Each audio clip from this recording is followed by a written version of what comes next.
Step into the world of power, loyalty, and luck. I'm gonna make him an offer he can't refuse. With family, cannolis, and spins mean everything. Now, you wanna get mixed up in the family business. Introducing The Godfather at ChumbaCasino.com. Test your luck in the shadowy world of The Godfather slot. Someday, I will call upon you to do a service for me. Play The Godfather, now at ChumbaCasino.com. Welcome to the family. VGW Group. No purchase necessary. Void where prohibited by law. See terms and conditions. 18+.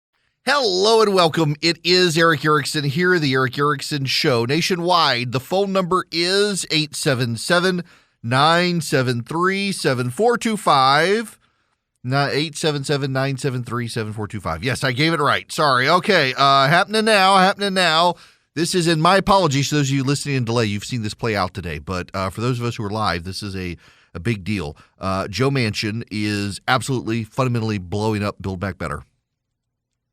He just cussed out a reporter on Capitol Hill. In the last 5 minutes, Arthur Delaney of the Huffington Post, well, he worked for the Huffington Post. He probably deserved it. Yes. So Manchin has been in talks this morning with the White House, with Joe Biden. And Manchin has announced he wants to kill the child tax credit inside Build Back Better for bipartisan, standalone, means-tested legislation. And he's not budging. Despite President Biden's pleas, according to sources at the White House, that this would scuttle the president's agenda, Joe Manchin is not changing. That's bad that's bad for the Democrats in general. It's bad for Chuck Schumer, who can't get things done, particularly when Alexandria Ocasio-Cortez could run against him next year as someone who could be more competent than him. And it's for the Democratic agenda, it's bad all around. Brett Baer now reporting as well. Multiple sources on the Hill saying Build Back Better is shelved until next year. Now Chuck Schumer has come out, and Chuck Schumer says that he himself does not think they are going to be able to get it passed. And so he doesn't want to say, no, it's not going to be passed, but he doesn't want to commit at this moment to passing Build Back Better because he doesn't think Joe Manchin will vote for it at this moment. Joe Manchin has been involved in the talks, and Joe Manchin has insisted that it needs to be put off. Now, I got a caller on this. Chris, you're going to be up next. Welcome. Yes, sir. Thank you for having me on. I love your show. Thank you. And, I just wanted to see, have you ever thought about the idea, the progressives, they love coming in around, that Christmas Eve and pass something that they're going to vote on. They just shove it through. And you wake up the next morning, and there it is, and there's nothing you can do about it. We kind of had that with Ivanka Trump, being praised for moving us from a shareholder capitalist economy to a stakeholder capitalist economy. And they loved her on the World Economic Forum and just, praised her for moving us over into that, communist idea. So here's the thing. I don't think they can pass this in the middle of the night, and I have been concerned about that. But if Manchin is as dogmatic on this as he is, and it sounds like he is, the rules of the Senate require that you have to be there, and you've got to be able to cast your vote. Manchin, if he's not there, the Democrats only have 49 votes. If Manchin, what about the Federal Reserve Act that got pushed through? No problem. Wasn't that shoved through on the Christmas Eve back there in 1913? But they had the votes there. Whatnot. They had the votes there. They had a majority of vote. With this, they will only have 49 votes, and Kamala Harris can't cast a tie vote when there are 49 Democratic votes because you won't be able to get Joe Manchin there. And here, that's the other rule with so normally in the Senate, if you have an absentee in the Senate, so let's say you got all the 49 Republicans show up, and the 49 Democrats show up and Joe Manchin stays home. So Kamala Harris comes in, it's 49-49, Kamala Harris casts the tie-breaking vote. That happens with legislation all the time. The problem with reconciliation is that it's got to be a definitive vote. So Joe Manchin's got to be there to vote. You can't vote for reconciliation without all the senators present to make it happen. So you can't get that hanky-panky. It's very much like the filibuster.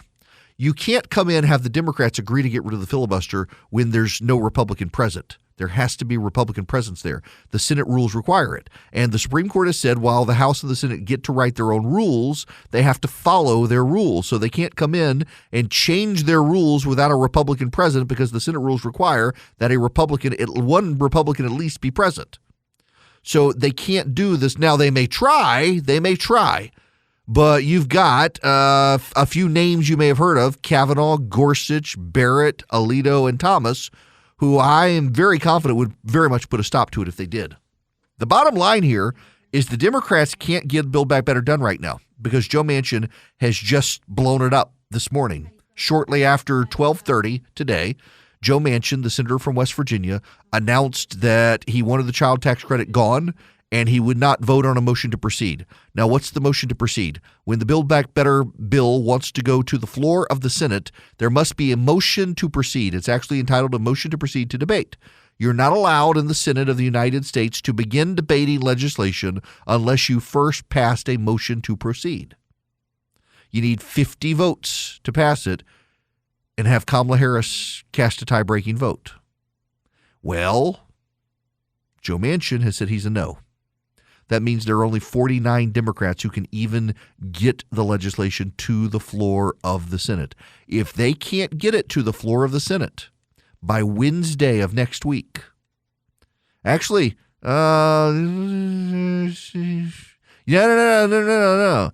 Tuesday of next week, if they can't get it to the floor by Tuesday of next week, they're toast. Because Christmas is coming. And under the rules of the Senate, there have to be 72 hours of debate. There got to be a blanket 72 hours. Unless someone will waive that time, you have to have 72 hours on the floor of the Senate for any piece of legislation. Now, you normally can do this, unanimous consent. But if a Republican objects, they got to have the 72 hours. No Democrat or Republican in Washington wants to be in Washington on Christmas. They don't. They may want to rush out on Christmas Eve if they have to. They've done it before. They're not going to be there on Christmas Day. Their staff is not going to be there on Christmas Day. It's a federal holiday. Everything's shut down. So they got to have it by Tuesday. It is now Wednesday, December 15th. They probably can't get it done. And it's dawning on them, and this is the problem for the Democrats, it's dawning on them that they don't have an agenda. The Republicans, by the way, and I've been meaning to talk about this. Now is the time to talk about it. The Republicans don't have an agenda either. In fact, Mitch McConnell has been pushed by donors, and we need to step back historically. We need to go in the Wayback Machine, way back to 1994 and the Republican Revolution with Newt Gingrich. One of the things the Republicans did is they came up with their contract with America. It was 10 things the Republicans would do if they took back Congress. It was a united message for the Republicans in the House. The Republicans in the Senate never went along with it. It was always about the House Republicans, and they won. Now, there is a lot of data out there, a ton of data out there, that they were going to win anyway, that the contract with America did nothing. The Senate never bought into it. In fact, do you know how many of the 10 items in contract with America passed? One. Only one. Everything else either died in the Senate or Bill Clinton vetoed it. One thing passed. Now I can't remember what it was. I think it was to change the days of voting in Congress so members of Congress could spend more time with their families in their home districts. But nothing else passed. But it became legend among Republicans that contract with America is what caused them to take back the House. Therefore, every time the Republicans are in the minority and they sense that they may take back the majority, they want to come up with a new contract with America. They want to come up with new agenda items. You elect us and we will do these things that you will love. They can't get them through the Senate. I mean, if the Republicans take back the Senate next year, the Democrats will filibuster them. It's not going to happen. But the Republicans in the House, at least, and importantly, the donor class, they are convinced that if they do this, they will win. You got to have an agenda. So Mitch McConnell went into a meeting a couple of weeks ago with the donor class. And what they did is they told him you need an agenda. And Mitch McConnell said, nope, no agenda. We're not going to do one. All we have to do is we got to run against Joe Biden and the Democrats. That's it. The donors were not happy because the donors, they're a bunch of old geezers now, but they were the middle-aged people during the Gingrich Revolution. They remember the contract with America. My gosh, the number of people I know who think the contract with America won Republicans Congress. It didn't. I'm not in the camp that says it did. They were going to win anyway. The Democrats had gotten too corrupt. The nation demographically had shifted too much. But McConnell's telling them we don't need it. We didn't need it in 2010. We just ran against Obama. We didn't need it in 2014. We ran against Obama. We don't need it. And he's right. All they got to do is say, nope, we're not going to be Republicans with a big agenda, because that gives the Democrats something to attack. That gives the Democrats something to say, see, if you hand the Republicans back the Senate, this is what they're going to do, so don't do anything. It's not like the Democrats are doing anything. It's not bad politics. You may not like it, but it's not bad politics. Not bad politics at all. All right, I'm going to venture. Can I? Oh, okay. All right. So never mind. We're going to not go there right now. So that's all right. I'll let you guys know what's going on later. Okay. Sorry. Nope. The call screener and I are having a conversation. Is that really what oh, wow. Nope. Nah. Sorry. I was going to toy with them, but yeah, okay. Yeah. We had someone who very much was upset with me for nothing. So I was going to let them come on and embarrass themselves. But my call screener, we have a fill-in call screener today, and she's an angel. She did not want me to embarrass this person. So she let the person go, so I can't humiliate the person live on the air with all you listeners nationwide. And that's okay. It's all right. Every once in a while, I get to embarrass somebody, but today is apparently not that day because the call screener actually has a soul, unlike Charlie. Oh, although I do have to tell you, I mean, as an aside, folks, y'all just have to sit here. If Charlie were here, there would be lots of profanity. You're an angel compared to, yes, Charlie. My gosh. So my call screener, Charlie, my producer, learned from Bo Snerdley. And I will tell you people, the very first time I ever filled in for Rush Limbaugh, I was behind glass, and Bo Snerdley, and if you remember Kit Carson, they were on the other side. And I'm on the radio, and I'm talking, and all of a sudden, I see distinctly on Bo Snerdley's lips, MFer. And he's looking at me, and he is giving me the middle finger. And he is just yelling.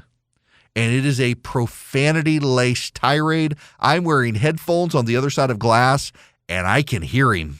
And he's looking right at me, giving me the middle finger the entire time. And I thought, oh no. This is my first and my last time filling in for Rush Limbaugh. And so on commercial break, I ran in the other room and I said, what did I do? And Kit Carson looks at me and says, what do you mean? I said, James is calling me an MFer and he's giving me the middle finger. I can see it through the glass. I can read his lips. And Kit Carson says, oh no, he was just yelling at a caller. Yes.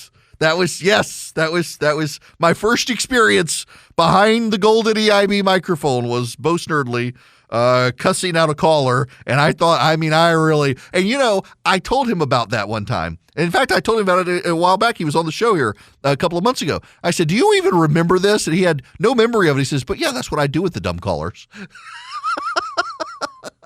And therefore, when you call and Charlie's not hog hunting, you get something like that. Because that's who we learned from. One day we're going to work on a sanctification, but today's not that day. All right, we'll be back. For several years when I practiced law, I volunteered for the Alliance Defending Freedom to be an on-call lawyer for them. It's one of the few legal nonprofits in the country that really racks up wins, both state courts and federal courts for conservatives and Christians. People have a Christian conservative worldview. Since leaving my law practice, I've volunteered in the past to speak at ADF events, I've been to their training sessions where they teach lawyers and pundits how to talk plainly about complex legal issues and understand the state of play on cases around the country, from local city councils all the way up to the U.S. Supreme Court. Now I'm glad to have ADF as an advertiser, but honestly, I'd be encouraging you to support them this time of year anyway. The Alliance Defending Freedom takes donations from you and uses them to help those who can't afford lawyers hire the very best lawyers to fight for freedom, from the Supreme Court of the land all the way down to the local level. Right now, ADF has received a matching grant, so all new donors will have their gifts matched. All you have to do is go to adflegal.org/Erickson today and donate. adflegal.org/Erickson, ERICKSON. Hello there. It's Eric Erickson. The phone number is 877-973-7425 should you wish to be a part of this here program. I will allow it. Oh, interesting. California's population loss accelerated during the pandemic. It's not just that people left for Texas, Idaho, Washington State, etc. The number of new entrants into the state plunged almost everywhere. In the Bay Area, entrances, that is, people moving to California, fell 45%. It is a massive decline. Every part of the state has seen a massive drop-off. Gosh, I'm looking. It appears the Bay Area has had the biggest drop-off in the state of California, which doesn't surprise me. I mean, given what's going on in the Bay Area out there. So I have a friend of mine who, he may be listening right now, who was in a venture capital firm in San Francisco. Got to know him. We worked on the Fred Thompson campaign for president together back in the day, 2008, I guess it was. God rest Fred. And so anyway, he's moved out to San Francisco and worked in a venture capital firm, and he would send me these text messages with pictures from outside his office. And it was always greetings from behind the Iron Curtain. And there would be pictures of somebody pooping in the street, somebody shooting somebody, someone prostituting themselves, people performing sex acts, people shooting up with heroin, the needles on the street. It was the most bizarre thing. In broad daylight outside his office window. Here's all of this stuff happening. And the result is people are fleeing that part of California. They're fleeing California in general, but that part of California in particular. It's a massive drop in population. And that's not a bad thing, actually. At some point, you got to hit rock bottom, and San Francisco has not hit rock bottom yet. And I suspect the day is coming when you've got now the mayor of San Francisco, who has been wholly in the defund the police camp, now saying maybe we need to not defund the police. There's a problem. You know, it's indicative, though. One of the problems San Francisco has is government. Of course, a progressive utopia would be filled with government. Have you all seen these? They're calling them parklets. Parklets. I didn't know that was the name of them. The outdoor spaces restaurants constructed for outdoor dining during the pandemic. In San Francisco, they're called parklets, and every restaurant was encouraged to get a parklet. Well, now they've come out with bureaucracy on what you must do to sustain your parklet and keep your parklet, and it is the most convoluted bureaucratic process known to mankind. It is this Byzantine labyrinth of channels you must go through in order to keep the parklet that the city itself told you to get, or you'll get fined. And restaurateurs, their spirits are breaking. They are giving up hope. So many other people around the country are giving up hope as well. It's just indicative of California. They used to have the California dream, and everybody wanted to live in California. It's a gorgeous country. California is gorgeous. Why is it the hippies always find the most beautiful places? Sedona, Arizona, San Francisco Bay Area, the area south of Los Angeles, Colorado, the hippies, they just find all the nice places and they move in and ruin it. Now they're ruining that area. I mean, it really is some of those beautiful country. I am not well traveled in the United States. I grew up in Dubai. But my gosh, the Half Moon Bay Area stuff, gorgeous, gorgeous country. Ruined by hippies. The holidays are here, and you need to find the perfect gift. One the hippies won't ruin. Omaha Steaks, they got the perfect gift.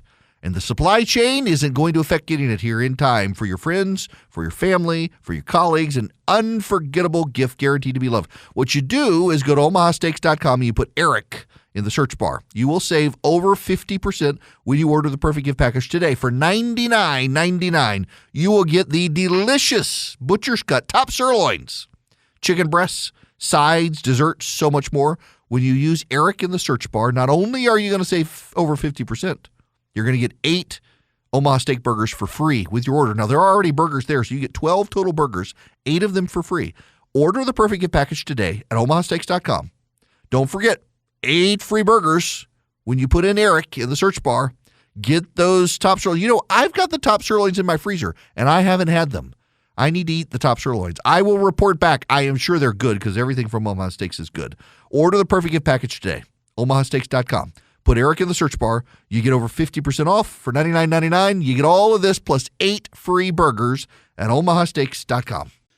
Americans continue to navigate through multiple crises this year. We the People, a Bradley speaker series, offers insights and ideas on the current challenges we face from some of the remarkable organizations the Bradley Foundation supports. Visit bradleyfdn.org/liberty to watch their most recent episode, which features Stephen Suckup, author of The Dictatorship of Woke Capital, How Political Correctness Captured Big Business, and Encounter Books publication. In this episode, Suckup discusses the left's gradual takeover of corporate America and why the free market hasn't been able to prevent it, the dangerous impact of shareholder activism, and efforts to push back on it. That's Bradley with an LEY at the end and then fdn.org/liberty to watch the videos. bradleyfdn.org/liberty to watch the videos. New episodes debut weekly. Go back often, subscribe to the YouTube channel, be notified whenever a new one is posted. I know I'm behind on recipes too. It is, well, I sent so many out the week of Thanksgiving that I figured everybody needed a break. Oh, look at this. I'm sorry. I'm going to go on a personal tirade for just a moment. In October, I ordered my brand new MacBook Pro, fully loaded, M1 Max chip, 4 terabyte hard drive, 64 gigs of RAM. 16 inches. And it was supposed to come in 3 weeks ago. Well, my kid really actually needs a laptop for school. He's not listening now, so I can talk about this. So for Christmas, he's getting a MacBook Air, which just showed up at my house, according to the text message. Do you know what came in an hour ago? Text message from Apple. My computer should have been here 3 weeks ago. January 6th. What have I done? Every time I go to New York, I walk around the cube at the Apple store praying to Steve Jobs like you're supposed to in the cult. I've done everything right. I light incense in the name of Jobs. I buy all of my Apple products. I pray over it at night, and they're doing this to me. Why is the Jobs God smiting me? I am a laughing stock among my friends, of whom everyone who works with me, they got a new M1 Mac because they all needed upgrades. They all came in before mine, and I'm what you call the boss. Paid for all of them. And now my kid, even his is coming in before me. And an hour ago, they delayed mine. Maybe it's the Chinese. They don't like me. You know, I'm blocked by the Chinese State Department, like on Twitter. Their whole accounts, they've blocked me. Maybe it's them. They found out it's my laptop, and the Chi-Coms are doing it. Maybe it's not Apple, although it's Apple because they're in China. I don't know. I'm going to have to drive over to Tim Cook's and give him a piece of I want my laptop. I need my laptop. I feel better. Raging against the machine. Raging against the dying of the light. It literally was supposed to be here 3 weeks ago. Now it's not going to be here till January 6th. I was hoping to have it before I went to Las Vegas next week. Okay. You know I could do an entire monologue. Y'all know I could. And, it's holiday ratings. As I told the Pig Farmer Jr. earlier, I got 3 more days to screw this gig up before I go on vacation. All right, Victor, you saved me from myself here. Welcome to the program. Well, thank you, Eric. Question concerning the future 2024 election. I've been a Trump supporter and would be a Trump supporter again, assuming he runs. I believe he will. But I think he's going to turn off a heck of a lot of Trump supporters and independents as he continues the mantra of how the election was stolen. It may very well have been stolen. However, I think it is a huge turnoff to so many voters. And I just want your opinion. Do you think there's that he will listen to someone around him that has some common sense? I mean, I hope it's such so. a waste of words, and it's a turnoff. I mean, it's a huge turnoff. 2024. That may be when my laptop actually shows up. The way things are going. I agree with you that if the Republicans are running on a campaign that's backward looking, I think that's going to be a turnoff to voters.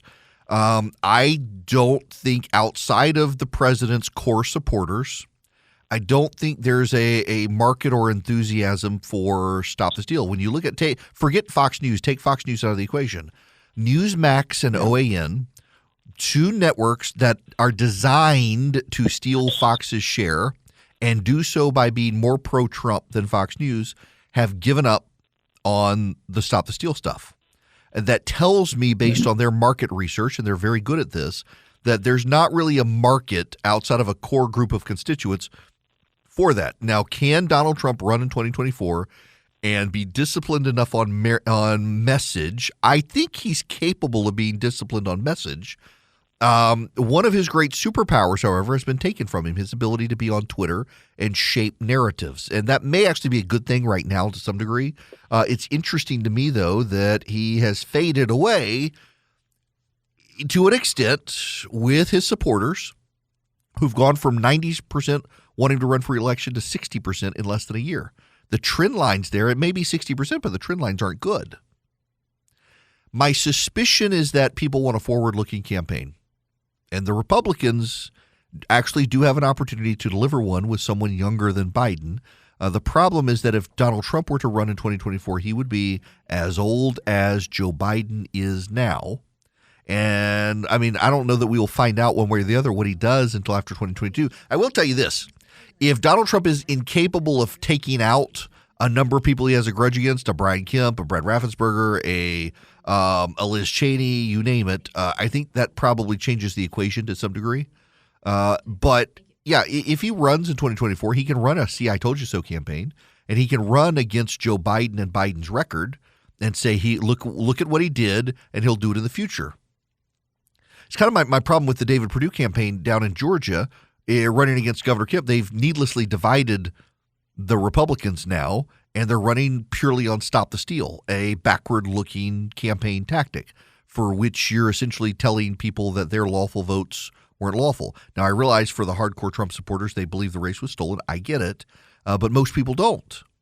And if you're running an entire campaign focused on Stop the Steal, particularly when the Heritage Foundation now says, thanks to Governor Kemp and the Republicans in Georgia, Georgia is the number one state for election integrity in the country with their voting rights or voting bill package they pushed through. Yeah, I don't know that these backward-looking campaigns work. I'm reminded of a story I was told by Paul Begala, who's Bill Clinton's political advisor. We were at CNN together. I've told the story before, I think.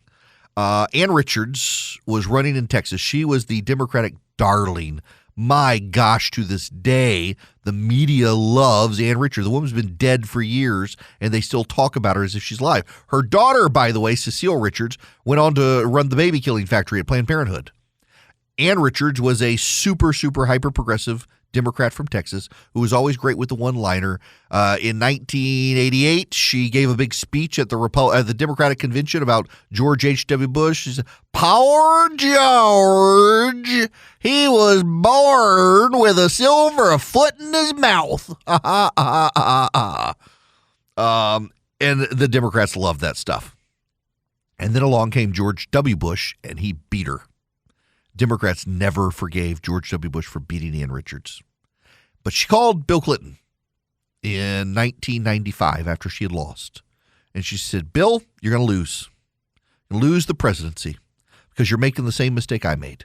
You're running on what you've done, not on what you're going to do.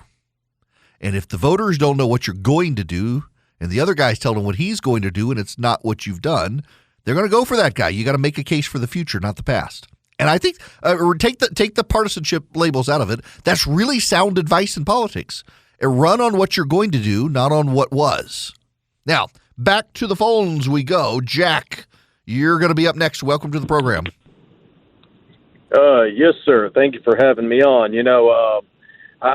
Well, first of all, I was real liberal back when I was younger. And, towards the end of Rush's life, I mean, God rest his soul, he really pulled me back to being a conservative. I had no idea that I was. And, right towards the end, about 6 months, he started talking about the New World Order. And, I know it's tough shoes to fill. Is that something that you would want to go down in that road? Because he was really starting to open that up before passing away. So, how do you feel? I actually think a lot of the conversations that people have about the New World Order, so to speak, are conversations about things I don't know that people perceive they understand, and they don't. Let me. This is a good topic to distract me from the topics I was going to talk about. A lot of people want to believe that there is in capitalism the idea of the invisible hand of the market. And what the invisible hand of the market is meant to be is not that there's someone pulling the strings, but it is the people in concert working at cross purposes from one another for each other's individual interest, balance out the system, and we arrive at what a fair price is. We arrive in the free market at a free and fair price and an exchange of conduct that is fair. But people take that and they translate it into things they don't necessarily understand. Many people are increasingly suspicious of an integrated global world order. And I think there's legitimate reasons to be, particularly given the rise of China. But I don't think that there is, the New World Order stuff, it's not new. I mentioned George H.W. Bush. Go back to the late 1980s. You had hardcore libertarians, LaRouches, and progressives in this country who were arguing that if George H.W. Bush got elected, he would lead us to a new world order. And the new world order would be a one world government run from the United Nations. That's what they were claiming, and they were insistent.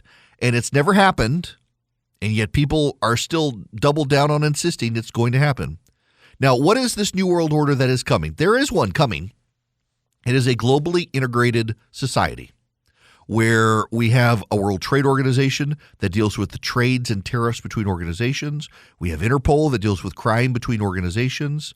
We have multinational and bilateral treaty obligations and trade protocols. We have combined weaponry operations within militaries. It already exists to a degree.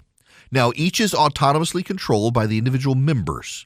There's not one hegemonic power that everyone is ceded control to, but China wants to be the one in charge. And once China is in charge, the Chinese will not allow an opt-out. With Western order democracy, the suspicions of one world order, they're overplayed. They're overplayed by LaRouches, by fringe libertarian movements, by some progressives, some paleo-conservative groups. They're deeply suspicious of the integration of the world economic system. They're deeply suspicious of bilateral and multinational treaties, things that must happen in an integrated world. And we are an integrated world. I can go down to the Atlanta airport from where I am right now in my studio and hop on a plane in 4 hours. And in 7 hours, I can be in London. I can hop on a plane and be in Mexico in a couple hours, be in Mexico sooner than that, or in a different country. We are an integrated global system. And people are suspicious of the way nations have structured their relationships with each other. And I get it, particularly because you're dealing with a bunch of elitists who seem out of touch.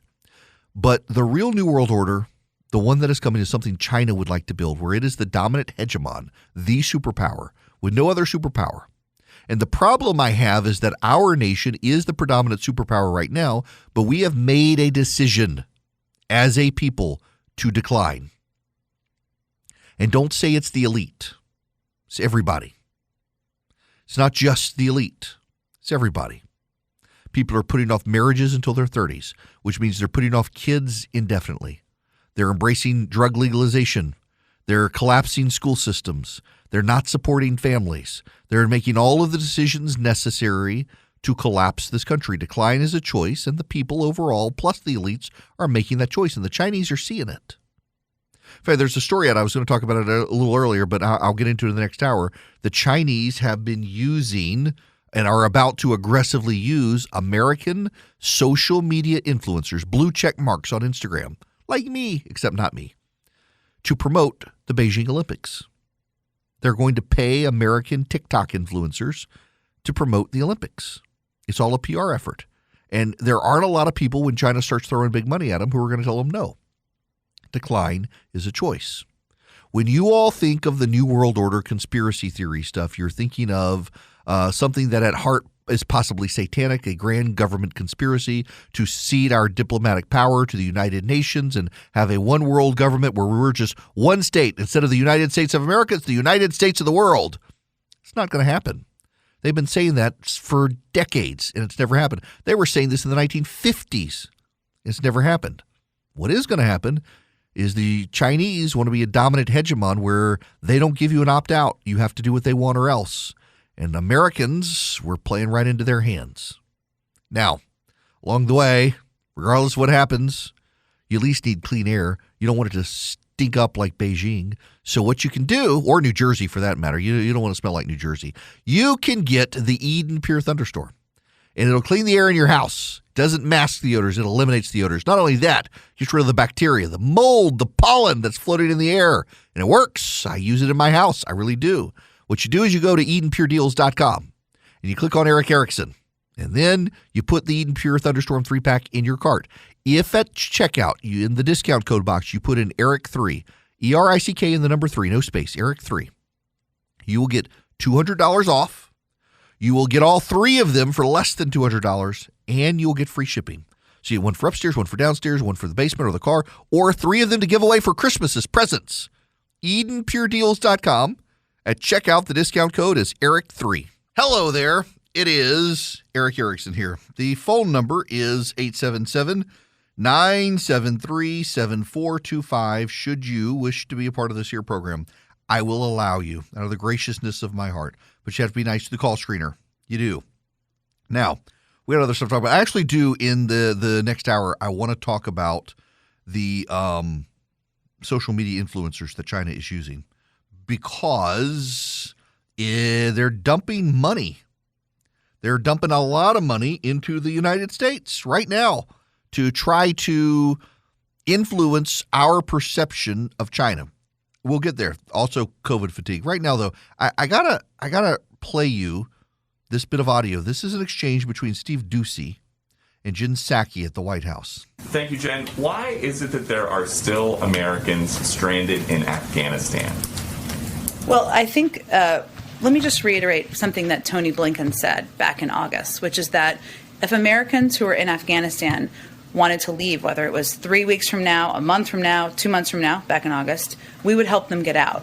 And that is something that we've delivered on our word on. I would note that since that time, we've directly assisted 479 American citizens, 450 lawful permanent residents, and SIV holders and SIV applicants to depart Afghanistan. That's important to convey because it's important for people to understand who are there, that even if they decided not to, or even if they decided not to today, we are still going to help them depart, and there's evidence of that. Okay, 479 left behind is a lot higher than the 100 to 200 that President Biden was talking about at the end of August. 479 who we've helped depart since August. He said that he thought that we believe there are 100 to 200 with some intention to leave. So how did you guys get the number? There were people who determined they wanted to leave since then, and it is our responsibility to help them depart. So that's evidence of our commitment to do exactly that. And is this something, as there are now at least about a dozen who want to leave right now, is this something the president works on every day? Certainly, he receives regular updates from his team, and we, the State Department and other national security officials really lead this effort. I would just reiterate that the United States does not track or put a tracker on American citizens traveling overseas, whether they're in Afghanistan or any country around the world. That would be quite a Fox News story, wouldn't it be, if we did that? We don't do that, but we do provide a range of services even when we don't have a presence in a country. And our efforts to get American citizens out of Afghanistan, many of them dual citizens, many of them who have lived their whole lives there since that time, is evidence of that. Okay. I've only got a couple of seconds here, but let me just point out this. This is Jen Psaki on December 15th, 2021, talking to Pete Ducey at Fox News about Americans who are still in Afghanistan. We left that place at the end of August. Why are there still Americans there? And now this president thinks he wants to organize a retreat of Americans out of the Ukraine. How are we going to get people out of Ukraine when we still have not gotten the people out of Afghanistan? Logistically, I don't know how they pull this off. We have American citizens, some of them school children, still stuck in Afghanistan, beholden to the Taliban, and they're making excuses. They're not actually helping. And you thought these last 2 years were crazy. Welcome to 2022. It's coming up and nothing makes sense still, especially in business. If you're a small business owner, good luck getting financing from a big bank right now. I can offer you a fantastic solution if you're looking for $750,000 or more in financing for your business. First Liberty Building and Loan. Let's say you want to buy a new building, or you want to refi existing debt, or you want to buy a company. Basically, you see opportunity for your business to grow, but you've hit a wall with the mega banks getting financing. That's where First Liberty Building and Loan and my friends the Frost family come in.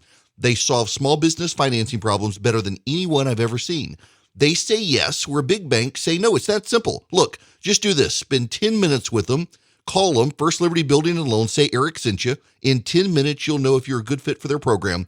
Go to firstlibertyga.com. That's firstlibertyga.com. They help small businesses nationwide in all 50 states. firstlibertyga.com. With the Lucky Land Slots, you can get lucky just about anywhere.